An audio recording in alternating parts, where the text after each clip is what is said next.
How to delete Upwork account permanently. Hi guys, welcome to this tutorial. In today's tutorial, I'll teach you how you can delete Upwork account permanently. So the first step is to log in into your Upwork account, just like I have done here. And then once you're logged in, this is how the page looks like. Once you're on this page, you would see your jobs, you would see your profile, and then the next step is to move to the top right corner where you can see your profile icon. In the box displayed, click on settings.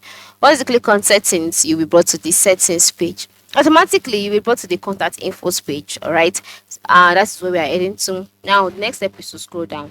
Once you scroll down, you'll see the option close my account. All right, so you can just click on it. Now, once you click on that, a box in the close account page would load, and then you'll be asked why you are closing your account. So you can just select any of this, click on close account, and just like that account will be closed. It is very simple. So go ahead and delete or close the account today. So this is how you can delete Upwork account permanently. Thanks for watching and have a nice day.